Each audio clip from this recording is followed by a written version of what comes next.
Hello, welcome to my 2022 desk setup. First, let's start off with the meat and potatoes, the computers. I have two desktop PCs that are in a closet setup, and they are both sitting on a shoe rack riser. I did this because having two desktops on top of my desk was way too much.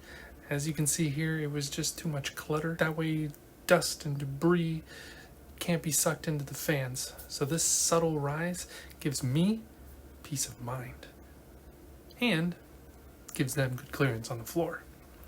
But the first PC is a Ryzen 7 3700X, 16 gigs of RAM, 1 terabyte M2 SSD, and an MSI FTW NVIDIA RTX 3080. This was my main computer until I decided to go back to the 2 PC setup in this office, and now it's mainly used as a Bitcoin mining machine or a secondary gaming machine when my wife comes down and join me for a session. My main PC is an Intel 10900, 32 gigs of RAM, 1 terabyte M2 SSD, and an Asus TUF Gaming RTX NVIDIA 3080. This PC has taken over as my main computer and is used for almost everything I do. Gaming, editing, writing, browsing, this PC does it all. But when I'm at work, this PC is also Bitcoin mining. Something I have taken into account is trying to create as many passive incomes as I can.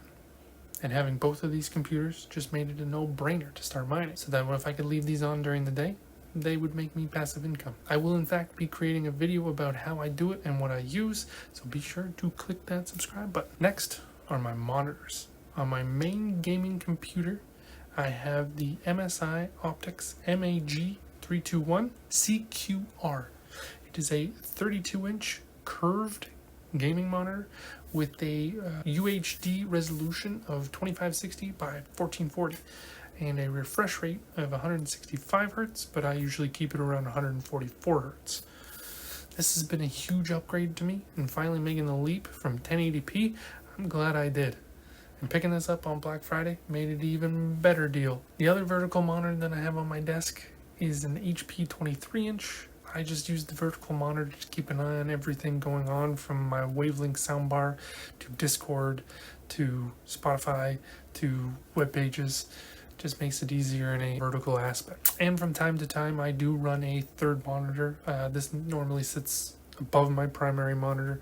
It is a Asus 24-inch 1080p monitor, and I usually just use this when I feel like I need more screen real estate, if I'm doing a little multitasking, if I don't have the iPad or I'm streaming or anything like that. Usually when you're streaming, more monitors the better. But when I want more of a cleaner look, I usually just take it down like I'm running right now.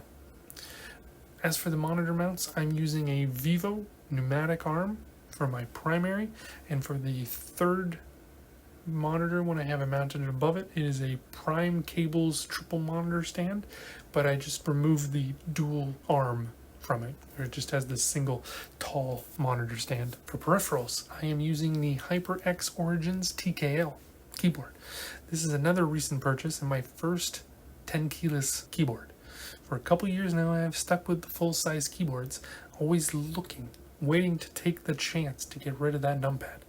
And this year I decided was the year to take the plunge, and I am glad I did. Having a smaller footprint just allows for a more comfortable seating position while gaming with the mouse and keyboard. I dabbled in the 60% keyboards and was almost, and honestly, going to bite on that Origin 60, but I felt with still doing editing on this machine, I still think I need the utility keys, and I'm not ready to cut all that out with the F keys and everything just yet. For my mouse, I am using the glorious Model O wireless.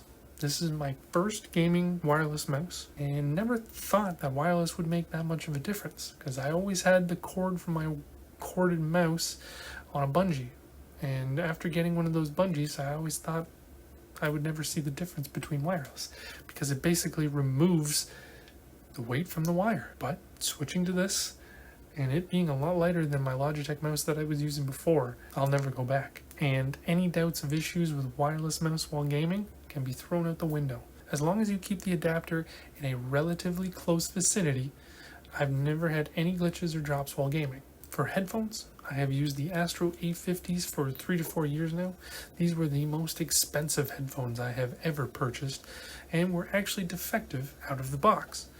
But I decided to go through the support, and a brand new pair were at my door within a couple days. But since then, I have not had one issue with these headphones, and I can use them for my Xbox, my PC, and with Microsoft extending support for Xbox One peripherals to be used, I can use these headphones with my Xbox Series S. I also use these headphones for streaming, and one added bonus is that they have an auxiliary port in the back of the headphones, so you can actually have a input or audio input that only you can hear.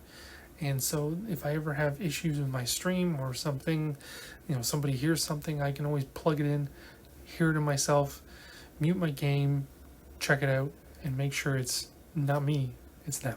Only downside I had with these headphones was trying to use the Go XLR Mini with these, was because I couldn't use the onboard surround sound with these headphones. I had to make it go through the Go XLR and then it come out of the auxiliary cord and then into the auxiliary port of my headphones.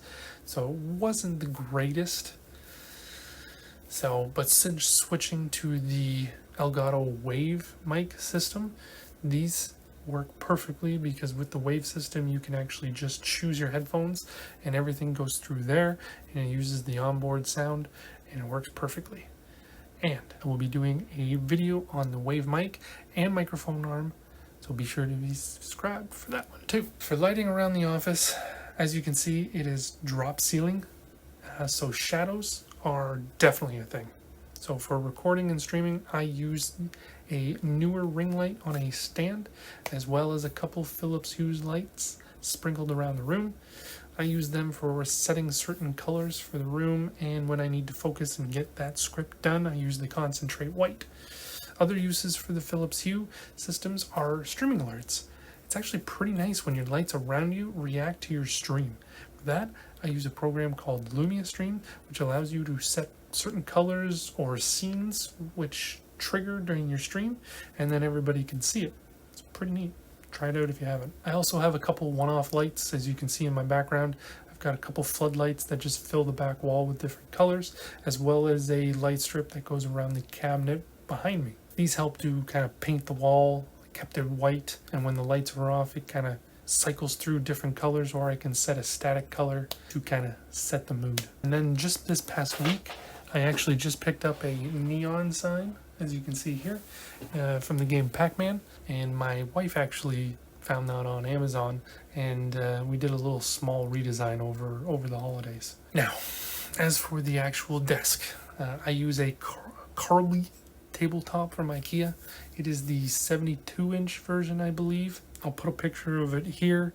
Links down below, of course, for everything. I use this, and then I use 2 Alex drawer sets from IKEA as well, instead of table legs. And then recently I've actually gone out and wanted like that 3 to 4 inch bump a little higher, so I picked up stands from Amazon which allow me to pick it up a little higher so that I can fit my chairs underneath the desk, and it's a little more comfortable actually having your elbows at the 90 degrees, proper posture when sitting and using the mouse and keyboard on gaming and such. And then I also have a foot stand which I keep on the ground. Don't remember what company it's from. I actually got it recently for Christmas. I've only used it for about 2 weeks now, but it makes a heck of a difference. It keeps your lower back against the rear of your seat and just gives you that kind of push without you having to readjust constantly and get your back up against that seat. For accessories on my desk, one of the main ones I use is probably the Elgato Stream Deck. I bought it when I started streaming. I've used it ever since for anything and everything I can possibly think of. I always browse the add-ons and the apps for it just to come up with different ideas or things that I can do, and multi-actions and all that stuff. One button allows you to do as many things as you possibly can. Nice. Another accessory on my desk is the Moros clock. It shows me the temperature and the humidity in this room. With Bitcoin mining, obviously there's a lot of heat, so I like to keep an eye on the temperature in the room. And it's always good to have a digital clock close to your screen when you got a full screen app or games where you can't see the time. Got a couple plants around the room. There's one over here on my shelf, one beside my desk, and one here in the corner. These two are fake. They are from IKEA, but this one indeed is real. And it is the spider plant. And if I get this wrong, my wife will tell me. But does not require a lot of sun, does not require a lot of water, therefore it will excel in a basement environment, I hope. And then last but not least, I use the Steel Series mouse mat. It's just a oversized mouse mat just for the mouse area. I've been looking for the full-size desk mats, but I want more than just the cloth, because I want more of a firm writing surface. Because you can't write on these mouse mats, your pen just goes through single pieces of paper, and I don't want that. Because I like to take notes and have things set for the day, and I like to create task lists and things like that. So it allows me to do that and cross off what I'm doing and keep my task list up to date. So that's my desk for 2022. If you have any suggestions, problems, ideas, anything, leave a comment down below. I'm always open to new things, ideas, changes.